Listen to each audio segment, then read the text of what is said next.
Welcome back, singers. I'm Sophie Shear, and today we are talking about placement.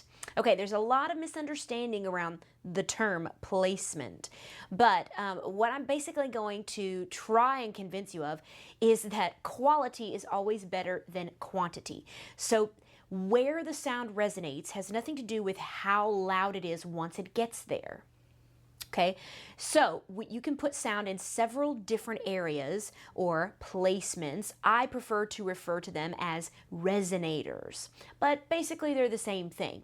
So there's 3 different spaces inside the head where you can put these sounds. One is the actual mouth itself. Ah, that's for lower notes.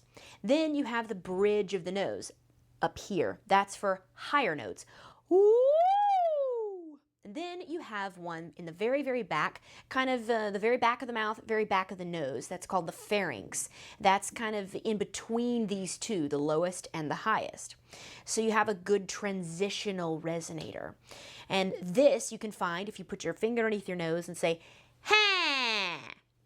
So one of these 3 resonators will always be in use, and sometimes you'll even be in a combination of them.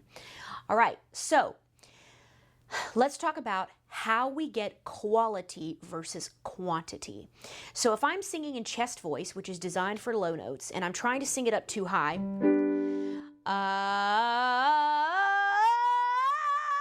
okay, at the point, very, very top there, it's going to get distorted.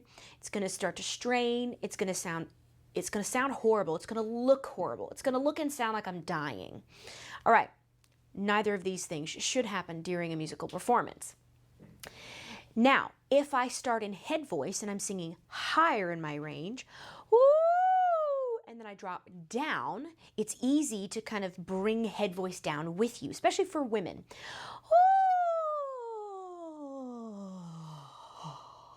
So then it just becomes completely mushy at the bottom, okay? So what I'm going to do instead, I'm going to apply this middle resonator. This is called the pharynx, again. Okay? So at that point, it's about placing the sound in that middle spot, which feels completely unnatural for many people before they've discovered it.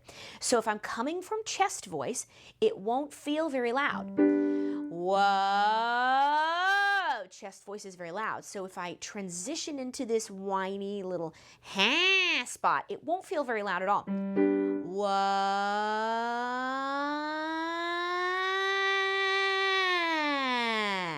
So you see what I mean by quality versus quantity.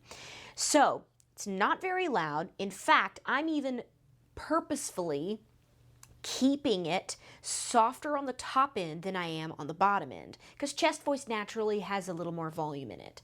So, wha, pretty loud, wha,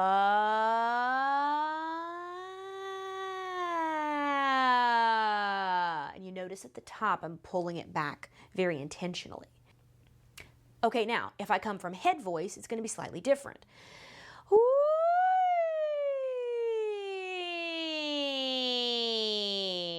It'll have a sense of almost kind of pressing in as I come down, because head voice is lighter than this pharyngeal voice.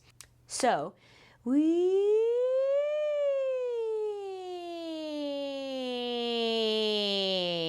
it kind of feels like I'm landing a little bit more. It adds a little more muscle here. But again, you hear the quality versus the quantity.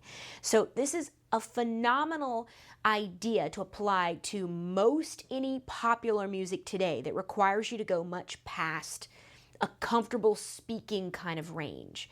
So anything that you're singing that you would not normally find in your speaking range, anything higher than that, is most likely going to hit you in this little spot here. We call this the mixed voice, but we're talking specifically about the quality within mixed voice.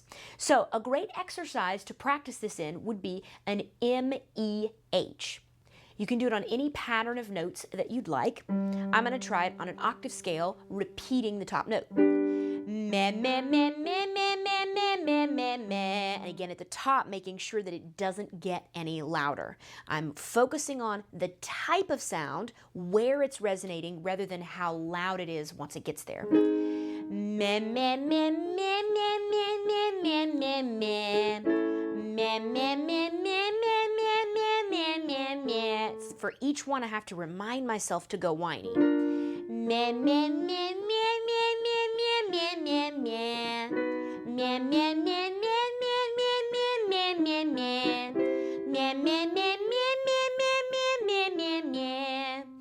And there you go. I'm much past my speaking range at this point, so I'm set up to do most pop, rock, country, R&B, blues, whatever you want.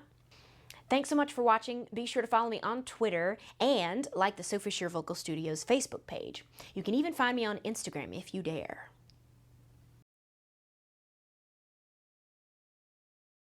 Like the Sophie Shear Vocal Studios Facebook page, and you can even check. I need to use that. All right. Hey.